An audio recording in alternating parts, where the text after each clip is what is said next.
Hi Lala, how are you? I'm great. How are you? Doing good. Yes, so it's really exciting. This is another week here. I'm going to introduce Tim, which is one of our co-founders, along with Lila Gislason. Tim is a former CIA intelligence officer who supported the National Space Council. He is a retired Army intelligence officer, former intelligence advisor, staff at the Pentagon. He holds two master's degrees, one in intelligence studies and one in international relations and affairs from American University. Mr. Chrisman is the author of the book Humanity in Space and of various articles about the expanse of our civilization in space. Tim's next challenge and mission is to make space accessible, survivable, and ultimately boring enough to be routine. Tim Chrisman, the screen is yours. Thanks, Leo.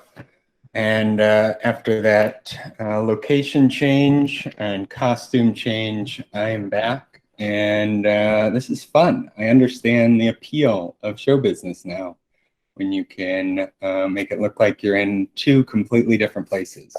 It's a lot of fun. So today I wanted to talk, as I was briefly previewing earlier, the gap between the reality of the space industry and where many of us on this call know the potential to be and the rest of the country. And then give an update and overview of what we at the foundation are doing as part of our advocacy work, and hopefully close it out with some questions about where we're going, what we're doing, and how to get there. So any good pitch deck, any good explanation of a solution needs to orient us to the problem where we're at. So for the majority of the country, NASA is space, just like Hollywood is movies. NASA does space stuff, but ultimately NASA's meant to explore. They're not meant to develop subdivisions in low Earth orbit. Space Force is the new shiny toy for the government in a emerging domain that we see peer competitors talking about and cooperating in. But who is making what they're defending? Who are they defending? Why? And we see time and again the commercial space industry demonstrates why the private sector truly is the innovation engine of America, as time and again, new impossible things are realized.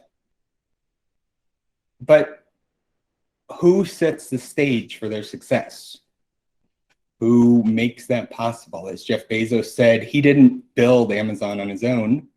There was existing roads and postal services. Who's setting that up in space? So, as I promised, I'm going to continue to orient you on the map of where we're at. As an Army officer, I was told, be very precise where you point, don't use your finger, use a pen. And so I used handy little arrows here to show you where on these graphs we as the space economy are.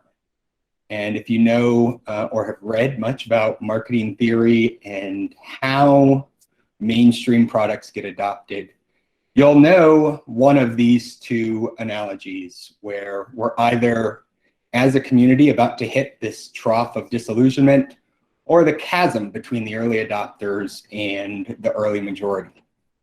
In either case, space is cool. There's a lot of hype, there's a lot of buildup, there's a lot of flash. But what we're about to run into is a point where the excitement and anticipation, just like after Apollo, is going to run into the reality of customers, of VCs needing their money, of towns and communities wondering, is this working for us? And that's that gap, that's that trough, where we realize this is cool, but it's a lot of work too, not very much fun. Kind of like what we all went through after we left high school and thought college was going to be great. and then had to pay for it. That's what we're going into, is the space economy. And so how do we bridge that? How do we fix that? Because as I just talked about, NASA, Space Force, and the private sector all have their own goals, mandates, and missions. So what now? Are we doomed to reliving the post-Apollo sort of trough? Or is there something we can do different? Before we get into that, I wanted to first lay out, because to me, this was actually a surprise as I went through. I want to lay out the missions and the visions of the US government's two main space organizations. Because like probably a lot of you, I came into the space community with a preset idea of what NASA did and why they did it. In my head, they were the Swiss Army knife of space for the government. The government needed something that didn't involve a giant laser in space. It's probably NASA. And even then, it might be NASA. But it turns out they have a very narrowly defined mission and mandate as codified in law. They are to push the bounds of the possible, to make hard things look easy, much as they did with their landing on Mars just a month ago. I will be honest, I was bored by the landing. And when I reflect on that, I realize that's a hard thing to say when you're in the space community.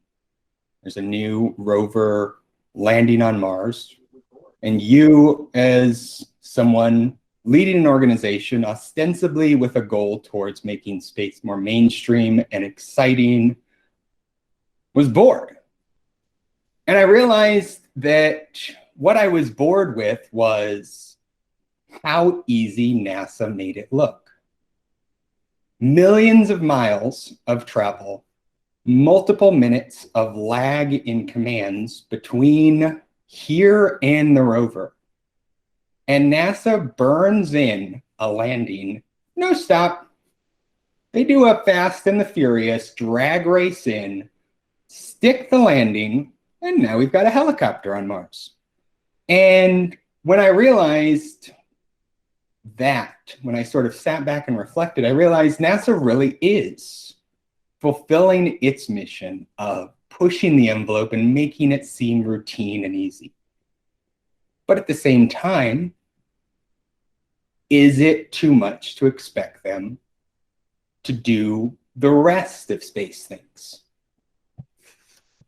And that's where Space Force comes in and has started to lift some of the burden of defense-related and or just interagency policy coordination things around space.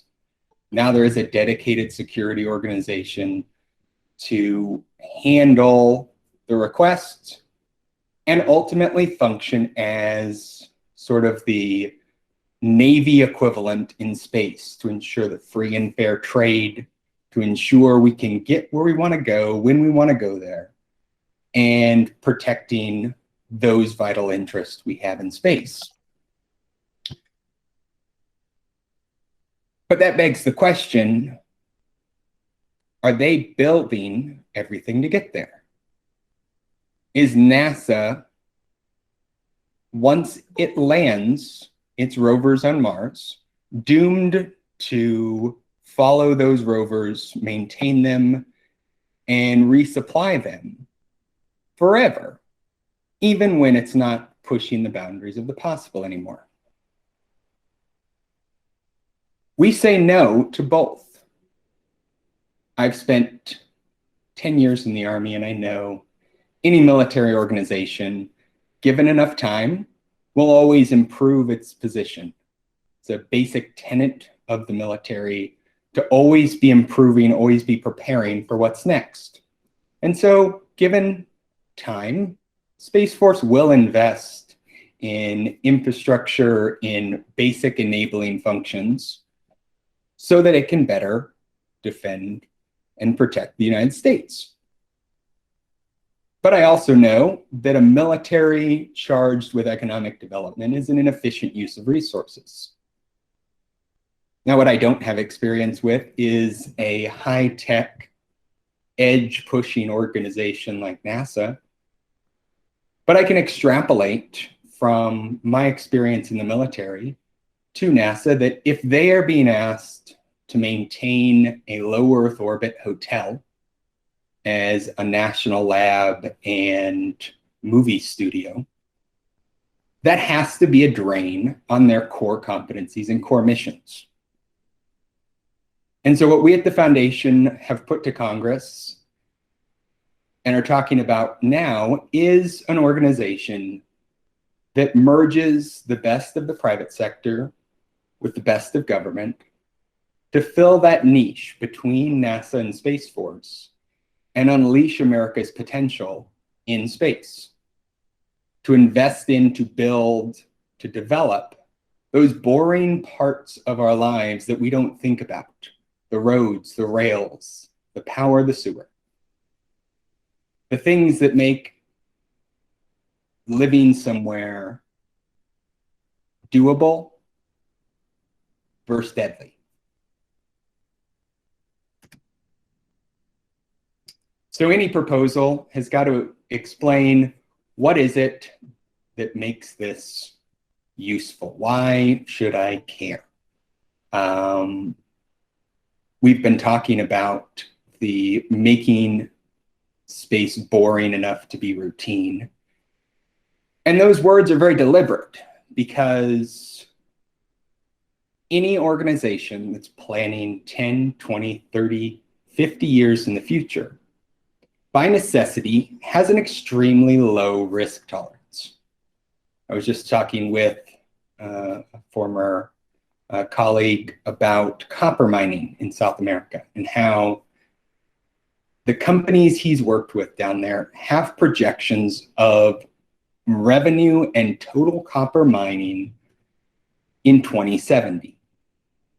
They have a pretty good idea that they will have revenue and how much that revenue is going to be in 50 years. And they have had projections like that forever. As long as these companies exist, they have those sorts of mindsets. Now, the problem is investing in new while having a 50+ year mindset don't go together. You can't predict 50 years from now if everything's about to change. And so the value proposition of Space Corporation is buying down that risk. It is the US government putting a flag in the ground and saying, we see a need for long-term patient private capital, and we will assume some of the risk alongside that to unlock it. Right now, there's an estimated $600 to $700 billion in open infrastructure investments around the country. President Biden announced a plan for $2 trillion in infrastructure spending over the next 8 years. All of that is done by or supported by organizations with trillions of dollars in untapped capital. And right now, space is not an investment category for them. And that's because it's too wild, too sexy, too crazy. And so what is it this Space Corporation would actually do? What is it? How would it function?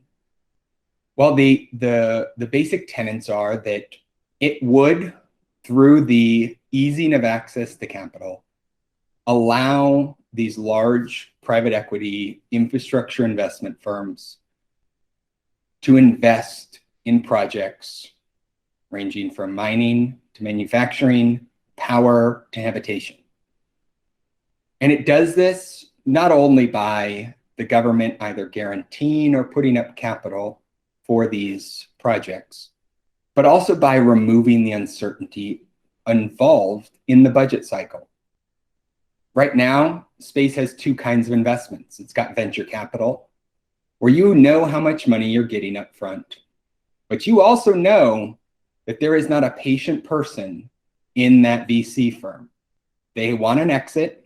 You have a timeline for that exit, and ideally that exit is early. And the other is government, where you're not actually sure how much money you're going to get over the life of that project because it could get canceled the next Congress. But in general, the government's going to be patient, allow for extensions so long as there is money flowing. And so we've got a gap in patient, certain capital. And that's what this space corporation seeks to fill. If you follow any of the political news right now, there is a surprising amount of debate about what is infrastructure, why infrastructure. I don't want to get into that here, only to say that in general, infrastructure investments are considered a good thing, even though civil engineers recommend it. Is one of the few things that my dad, who's a mechanical engineer, will give a civil engineer credit for, saying that they do a good job on roads. But it is also a useful investment for government. There are a great many things government is inefficient at spending at, and there are only a very select few where time and time again, research has found that government-financed investments actually return more than they require. And infrastructure is one of those. Returns about $1.60 for every dollar invested. Our pitch to Congress, including Scranton's representative and senators, is investment in space infrastructure have historically yielded extraordinarily outsized results. I have here the example of GPS, and I continue to use it extremely hypocritically because I tell people all the time we cannot rely on GPS as our one infrastructure example. But it's a cool example because there's not many times when you can put 100-time return on investment as an example in your industry, and space can. And that is the sort of investments that we need more of. So our proposal right now, pending introduction in both the House and Senate, is to create a federally chartered private corporation. Every corporation is chartered somewhere. Those of you who own or otherwise have run your own businesses, you likely incorporated in a state, probably Delaware, because they seem to be a cool place to do that. This would be almost identical to any other corporation that you've been a part of, with one exception. Its incorporation would be by act of Congress, therefore literally written into law. And this corporation would be charged with serving as the federal government's linchpin for the planning, financing, and administration of infrastructure. Its job's not to swing a hammer.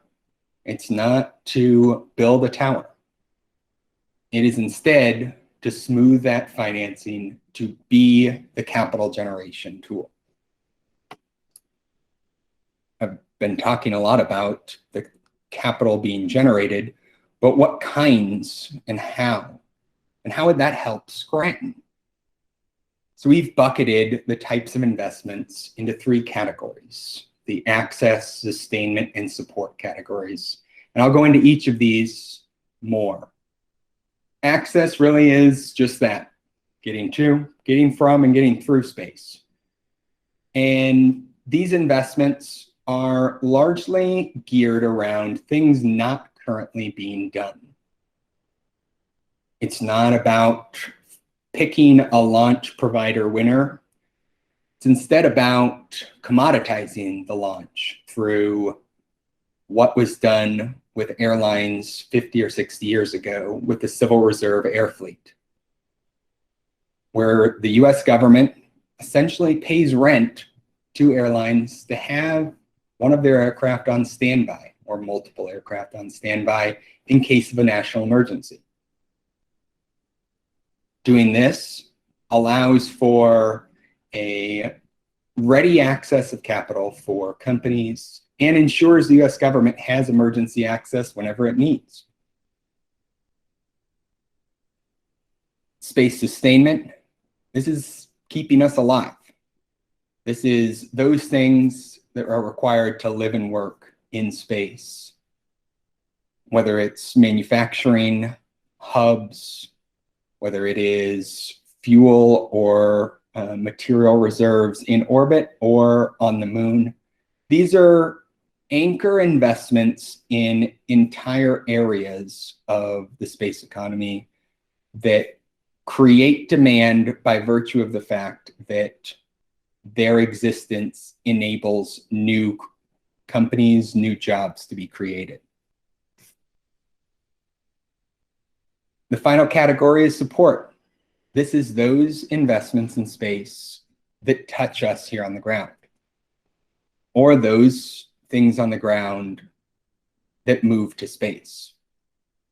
The one we like to highlight are these advanced material foundries.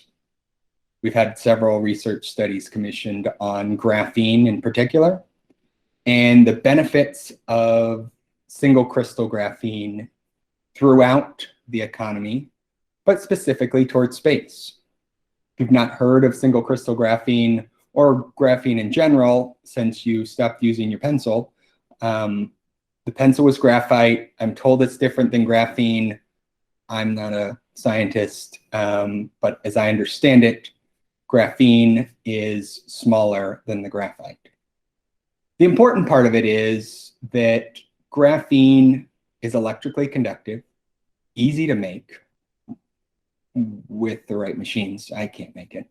And can be made anywhere with almost no hazardous waste, setup, and very little retraining.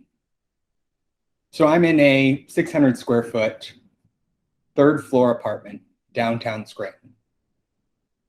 Every single apartment on this floor could have their own graphene foundry using the existing power connections coming in, requiring no specialized OSHA certifications for hazardous waste, and could be set up for about $10 million, producing 100 jobs. Build that out. There's an old iron foundry, quarter-mile away, used to employ thousands of workers in essentially a warehouse-sized furnace blast smelting place, hooked right up to the rail yard.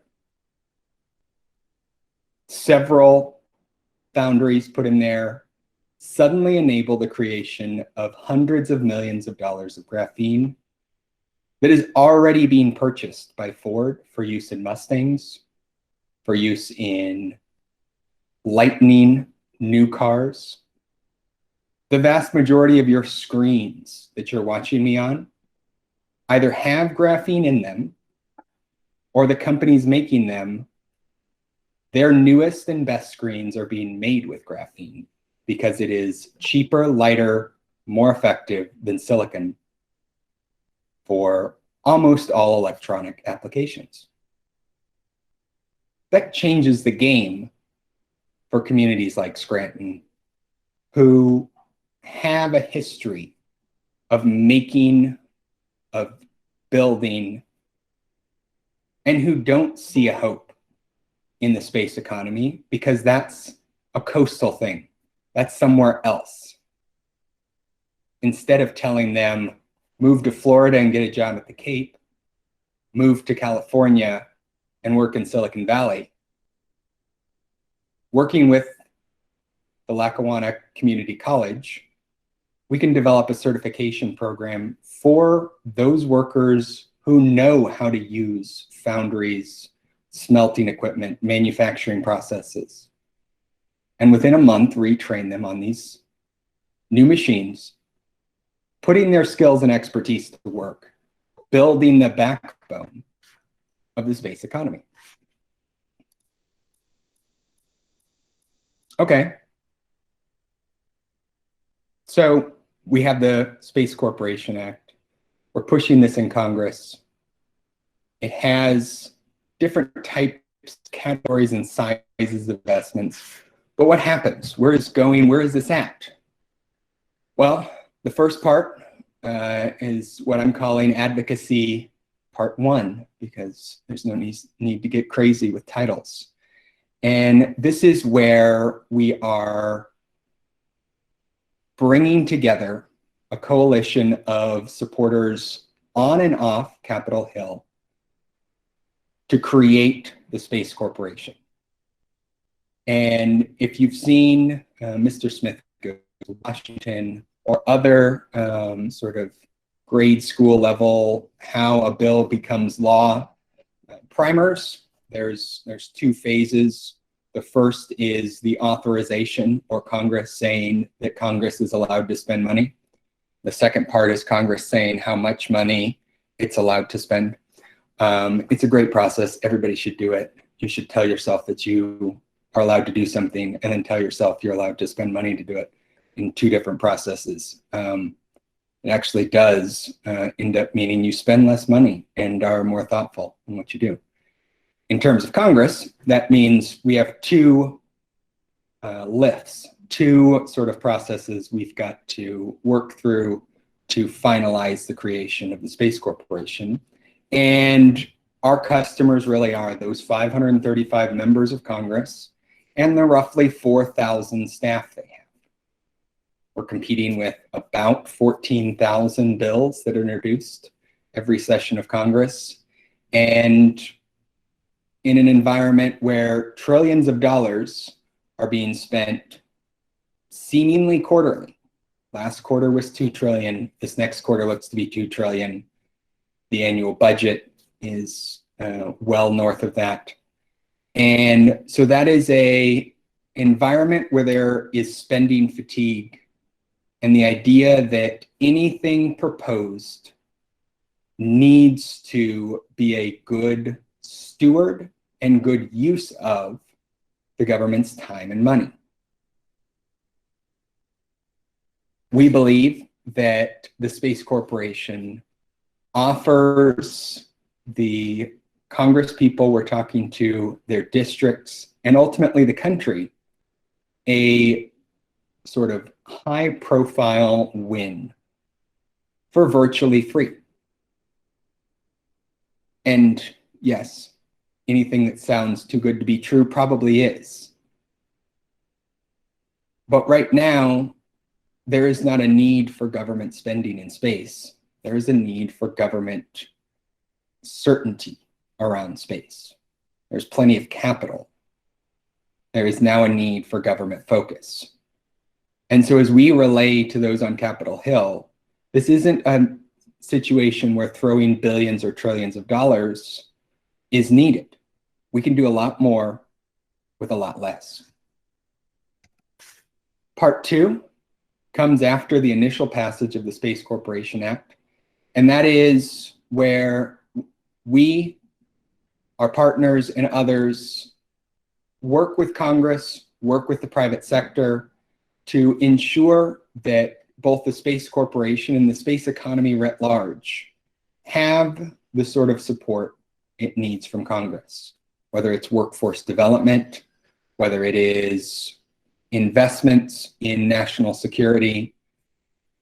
This is a much narrower and much more focused effort, targeting individual committees, individual members, to ensure that they are both continuing and begin to support the broad reach of the space economy, whether it's NASA to Space Force and everything in between.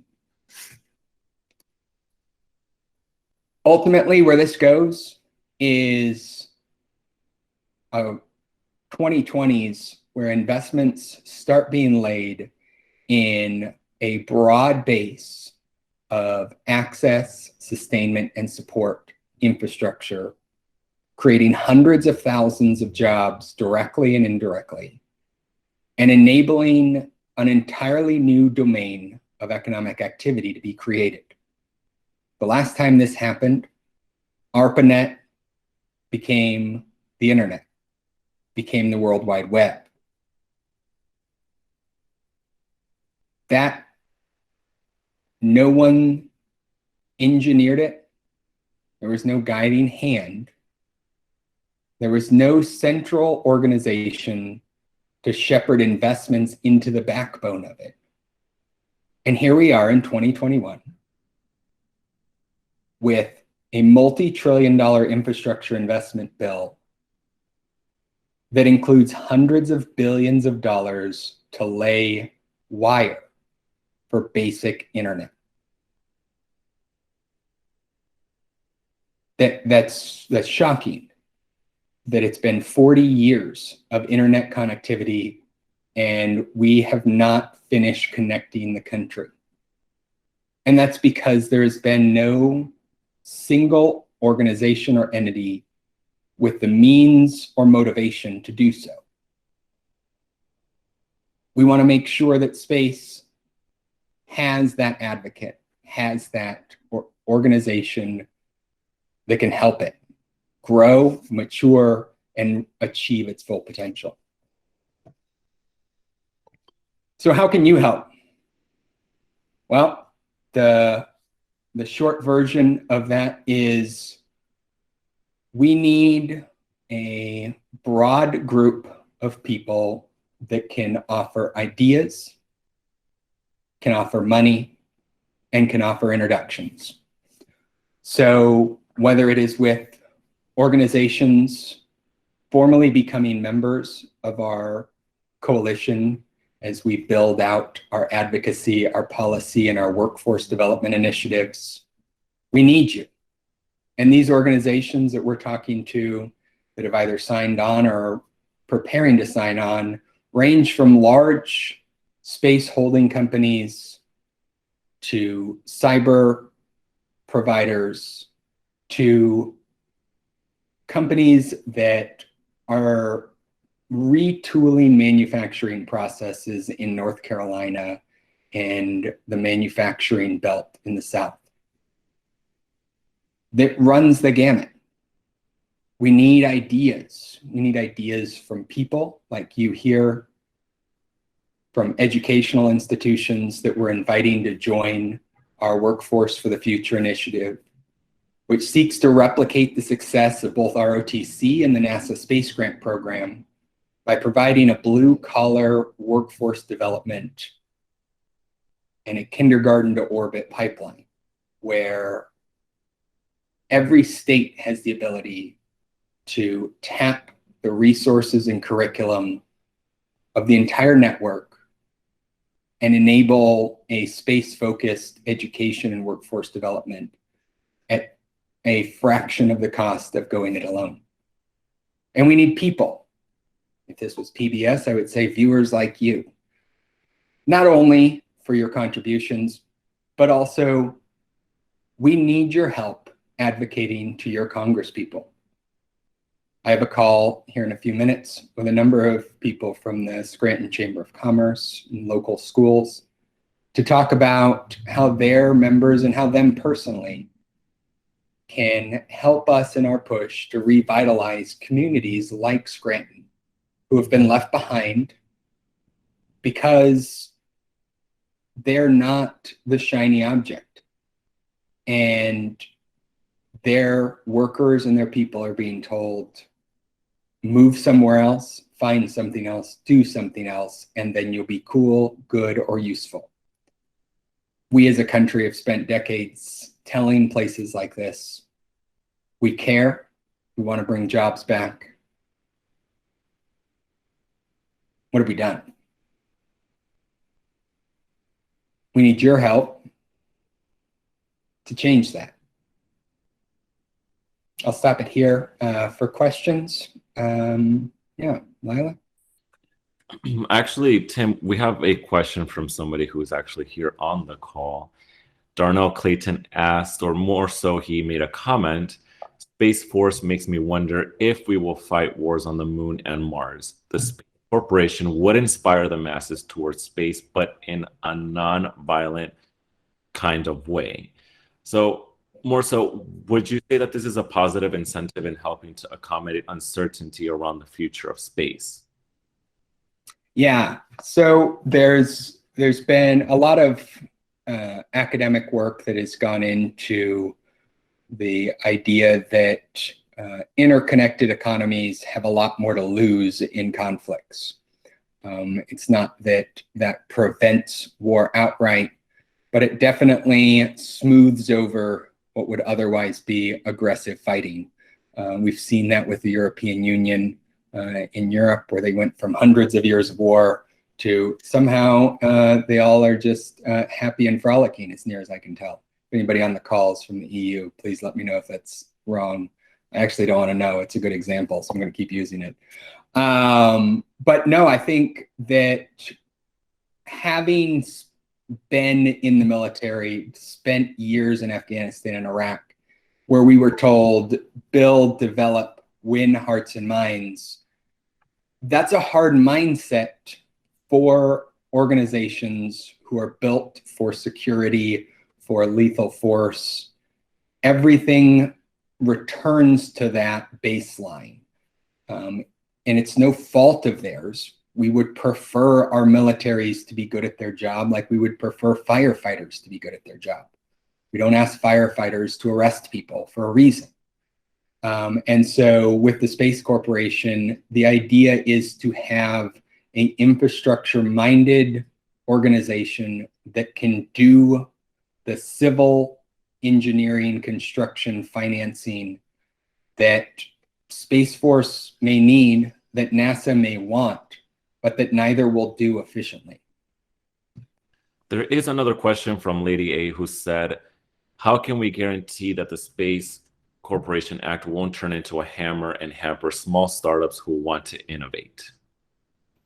No, I mean, that's an excellent question, because ultimately that does seem to be the pattern with a lot of government sponsored or government led investment tools. One of our board members, Brent Arsenault, likes to tell the story of the Canadian Space Agency creating a $300 million fund to find new and innovative ideas to invest in. And what happened was they had to close the fund down because all of the money went right back to the same contractors who were already getting all of the Canadian space contracts. And we see that time and again in both the defense industry and elsewhere with government investments, where there is a push to invest in small businesses like SBIRs, the Small Business Innovation Research grants and programs throughout the government, but that the big primes continue to grow and seem to suck up all the oxygen. So that is a concern, and that is something that we are actively working with members of Congress and others in tailoring how the mandate of this organization is done to ensure that any investments made are not just funneled right back to the same organizations who dominate the industry now. One of the tools to do that is giving this organization, the Space Corporation, a profit motive. It's a private organization. It has a mandate to be self-sufficient. And so an intrinsic motivation to ensure it's not doing cost plus contracts with primes, but instead pushing out, finding companies and organizations that have new, innovative, exciting ideas with long-term potential. Very interesting. Lady A actually said, how can we get involved in working with congressmen to help steer this corporation in the right direction?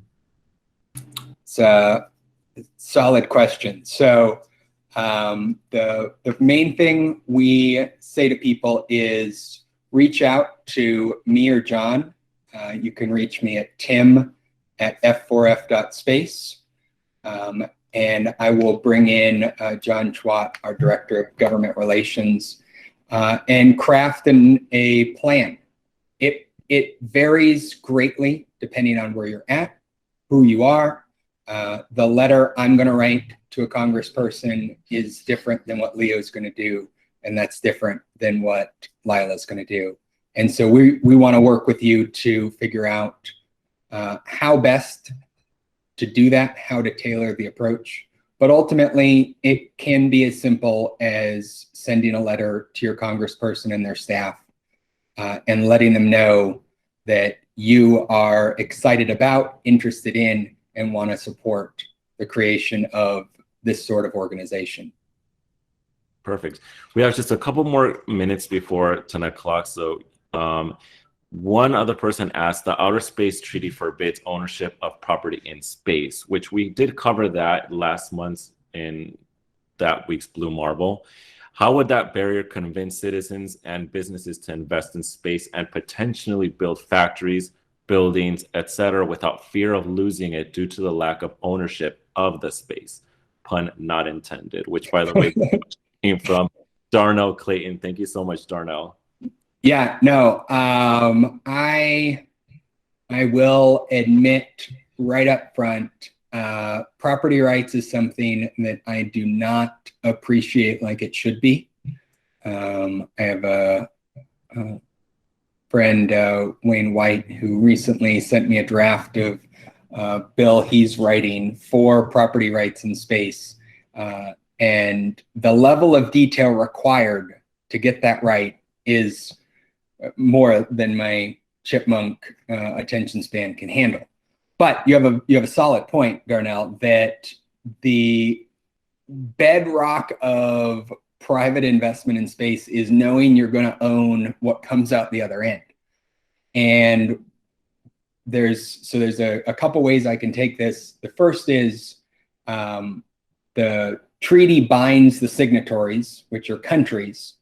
And so private citizens like you and I are more or less by that treaty free to do whatever we want. And so there is someone selling land from planets all over the solar system, making millions of dollars, and it's a fun joke. But that does bind the hands of the US government through vehicles like NASA and DoD in investing in or taking a stake in those sorts of companies, mines, etc. On the flip side, because property rights is so complicated and such a big problem, it doesn't ever get solved until the last minute, until there's actually property at risk. And so part of our rationale is there aren't any voters in space. Until there are, they're not going to care and phone home about the property rights.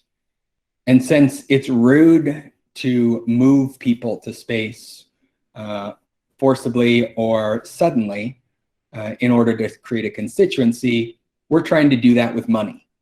Because the more investments there are in space, the more people and companies have a stake in the success of that endeavor and who care about those details that I don't have the patience for, but that are needed, like property rights, like long-term, whether it's homesteading credit or other projects like that.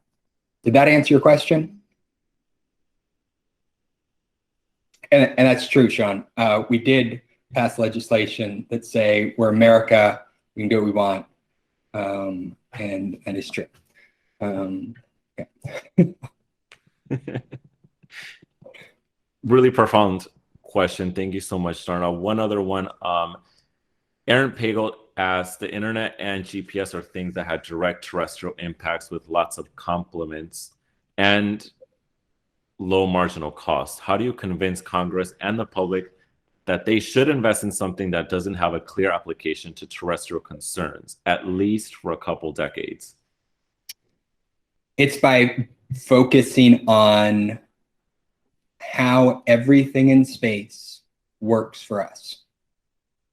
We have this conception in our head that all 6 of the robots currently colonizing Mars are fancy toys that some engineer made and shipped to Mars as a toy to play with.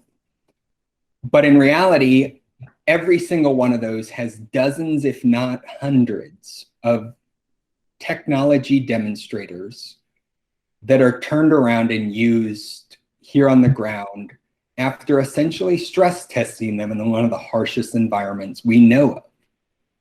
And so, yes, there are very few parts of any Mars rover that are going to be used here on the ground or that directly benefit any of us.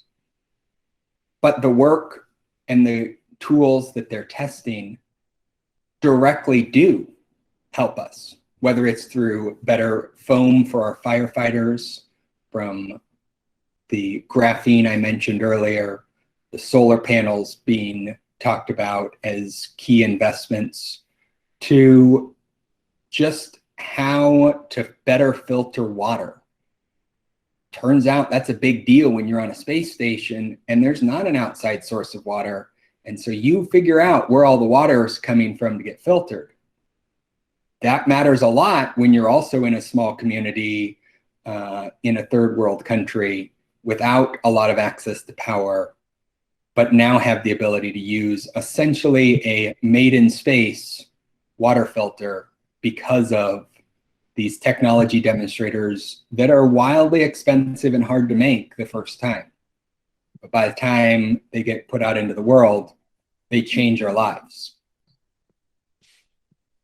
Perfect. It's about that time. So Tim, thank you so much for speaking on the Space Corporation Act. Again, if you need any more information on that or to get involved, please visit Foundation for the Future's website at www.f4f.space. Tim will actually be speaking more on location at Scranton, Pennsylvania this afternoon. And if you have gone to the website, you may have noticed that Blue Marble Week will be shifting to Conversations for the Future. Conversations for the Future is actually shifting to this more conversational format. And the biggest reason for this is to engage the community. If you are here, that means that you are part of the biggest conversations in space topics.